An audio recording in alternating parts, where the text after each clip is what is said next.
The MG HS has had a facelift. In fact, it's more than just a facelift, it's a whole new model. In fact, this isn't even really an MG. But one thing that is for certain is that this is a much better car than the one it replaces.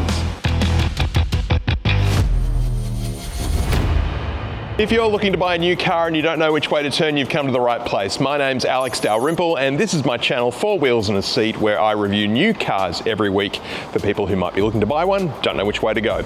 Please do hit the subscribe button down below, the notification bell if you enjoy the video, give me a like. So yes, the HS is all new, and in fact it is actually a rebranded Huawei, I hope I said that right, RX-5, which is a China-only model SUV manufactured by SAIC Motor Corporation, who also own MG. But this new car looks really, really good because I thought that the previous MG HS looked, well, a little bit dated from the moment it was released. But here we've got sleek looking lines. The headlights are definitely worth checking out. They're called SAIC Vision, SAIC being the company that owns MG, the LED lighting system, and these just look really premium. Like, this is something you'd expect to see in a European car that costs a lot more than this one does. It's a digital matrix lighting system, and it's just nice to see this kind of tech moving into more affordable cars. It just looks great in black. I think actually the black even hides some of this car's lines a little bit. 19-inch alloys, they look really good. Bridgestone rubber on the outside, so plenty of traction in the wet, which you can see today. We've had a little bit of rain, hence we're undercover. Up on top, roof rails, full panoramic sunroof. I like these creases here along the length of the car that extend along the doors, but we do have this kind of weird little, it looks like a Harry Potter wand actually, that's been kind of glued to the side of the car. It doesn't really do anything, but in cars that aren't black, it looks okay, I guess. Back here at the C-pillar, a little bit of a chrome accent here, meeting down to the bodywork. Highlights the lines a little further. And at the back here, probably my favorite exterior detail, as always, is a full width LED right across the back here. That just looks great. MG badge, well, there's not a lot of room for a big one there, so it's a bit smaller on this car. Down low, we have exhaust ports that are completely blocked up. The real exhausts are hidden away underneath the bumper. Under the powered tailgate, and MG don't quote the boot space with the seats up, but I can tell you that with them down, if I can get the luggage cover closed, it comes in at around about 1,480 litres of cargo space. I would say, looking at this is about 450 or so litres, which is a pretty good usable space. Oh, look at that. Just so easy to lift. I don't have to fool around with a rod to keep it open. Love it. This is a 1.5 litre four-cylinder turbo petrol engine that outputs 125 kilowatts and 275 Newton meters of torque. Power goes to the front wheels only via a 7-speed dual clutch automatic transmission, and fuel economy clocks in at an average of 6.9 litres per 100 Ks on a combined cycle. The first thing I noticed about this interior is the color scheme. You cannot go wrong with tan and black. It just looks so premium. It really does feel quite BMW-esque in here, in fact, and the design is great. I mean, look, it's similar to what we're seeing at the moment from Hyundai and Kia and BMW as well, but I think MG have done a really, really good job. Now, there is one thing that does bother me though, and that is the smell. It really stinks of petrol in here, and I don't know why or where from, or did they use it as a cleaning fluid or something when they prepared this car for me? It is almost unbearably strong in here, but nonetheless, we will persevere. So in terms of design, we've got some firmer, still somewhat softish material up here on top. We've got a lot of piano black through the middle here and down on the lower console, which is fine so long as you don't touch it. Some leather with stitching here across the belt line, and then it gets a little bit plasticky underneath that. We've got the single display here with two screens built in, the digital center console screen and the digital instrument cluster. The center console screen runs the standard standard MG software, which I quite like. I think it's pretty good. It's the same as the ZS and the MG3. Few extra functions in this particular car because this is a top spec Essence model. So it comes with native navigation, and there is also an unbranded 8-speaker sound system that really sounds really good. I was genuinely impressed by it. Apple CarPlay and Android Auto are included, but you will need a USB cable to use them, and maddeningly you're going to need a USB-A cable, which it's a little bit old school now. You don't see too many of those, but that's what MG have gone with, so that's what you're stuck with. The climate controls are run exclusively through this screen as well. There's really only front and rear demister buttons out here on the outside and a fan button. So if you want to change the temperature, you do have to go into the system to do it. Take your eyes off the road. I don't love that. A few more physical buttons would be nice. Down low, as I mentioned, the 2 USB-A ports, cup holders. The gear shifter has a really nice feel to it. Wireless charging here underneath the armrest. A pretty small center console bin. And the digital instrument cluster, again, this is a really good system because it includes full screen maps that look almost as good as what you'd see in an Audi. And the navigation system works really, really well with it. So you can have your route displayed right in front of you. You can also duplicate it here on the center screen as well at the same time. There's a couple of other display modes that are kind of a little bit more simpler and subdued, but I like having the maps up in front of me. The steering wheel, I love MG's latest take on steering wheels. It's pretty much the same across the board now with MG.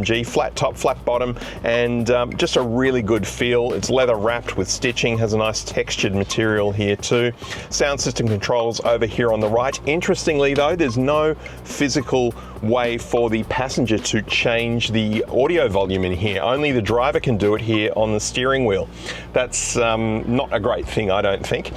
The seats are leather, they're tan as I mentioned, they're heated but not ventilated. Electric adjustment here for the driver. Haven't checked the passenger. No, it's electric for the passenger too, that's good. Lumbar support as well. Seating position is really good in the cabin. I've got a great view out the front. I've got plenty of headroom. Now, while the interior fit and finish on the whole is really good and much better than MG's of old, there's still a couple of things that aren't great, like this tray that just popped out in my hand just then. I didn't even know that was going to happen. It just feels kind of cheap and plasticky, and it's obviously not been put in place very well. And I can't even get it back in. Got it. The back seat, really good too here in the MG HS. Now, the driver's seat has position memory and it actually slides backwards and forwards as you get out of the car. So it's in its rear position at the moment, and I've still got a stack of knee room, nowhere near the seat in front. So much room, plenty of headroom, beautiful panoramic sunroof that, despite the black headliner, actually makes this interior really light and bright. 2 USB-A ports down the bottom there for rear seat passengers. The carpet feels pretty good. It's not the most luxurious feeling carpet I've ever felt, but it looks nice. And there's an armrest with cup holders. So yeah, I think kids would be pretty happy here in the back. Oh, and also just this interesting textured plastic here on the door card that just feels nice. It's quite firm, it's not soft, but it has a nice feel to it. It's little touches like that that really do lift the cabin. Well, there's really nothing hugely exciting about the 1.5 litre 4-cylinder turbo engine in this car. Yeah, it's pretty good. I mean, it's not slow. It's just not particularly refined and can get a little bit noisy, and just sort of takes a moment to get going once you put your foot down. And then, of course, there's beeping. And lots of it. I hope you like it because it's always on. You have to turn it off manually every time you get in the car. It doesn't remember the way you set it up before, and it goes off when there is a change of speed limit, if you exceed the speed limit by so much as 1 kilometre an hour. And even if you have the navigation on and enter a new suburb, it'll beep at you then. It's just never ending. And I hate it. And when it beeps, also, weirdly, it stops the indicator sound from going on. So you can have the indicator on and there can be beeping going on and you don't know you've got your indicator on unless you look at the little green arrow on the display. Oh, and it also beeps if it thinks you're taking your eyes off the road, because we've got a little sensor here that keeps an eye on your eyes to make sure you're always looking forward. And if you even look down at the center console screen for too long, it'll beep. But really, that's my only major complaint about this car. And unfortunately, it's a pretty big one. But if you can put up with the many button pushes it takes to turn all of the beeps off every time you get in the car, then really, it's pretty good to drive. The tan and black interior really is just brilliant. I love it. It is just so perfect. It feels really premium, and the materials feel good too. I mean, look, it's probably not the most expensive leather you're going to find in a car. I mean, this isn't luxury, but it's really nice. And the design is really good too. I think this is probably the best interior MG have done. The display from the cameras on the center screen is reasonably sharp. There is top-down 360 parking view, and also a indicator camera so you can keep an eye on your blind spot. I've noticed it only seems to really come on though when you're traveling at low speed. It would be a bit more handy if it did it sort of all the time, like while you're driving on the freeway. If you're merging or overtaking, you can see if there's any cars that you can't see. But still, it is a handy feature to have. Is the MG HS a turn-back car? A car so good looking that you have to turn back and look at it after you parked it? Yes. Yes, the new HS is a really good looking SUV, and so much more distinctive than the car it replaces, especially in this black color. I mean, yeah, it kind of hides the lines a little bit, but it is just a really interesting car to look at. One of the first things I did when I got in this car was go into the settings and change some of the driving settings. There are a few you can tweak, but the most noticeable one for me was changing the firmness of the steering. It was set to light, and as soon as I got into this car, I thought, oh, this is horrible. But putting it on its firmest sport setting really does make a massive difference and makes for a car that feels quite good. And now there's beeping, and I'm not even sure what it is, because I'm not breaking the speed limit. I don't know what it's beeping about. What?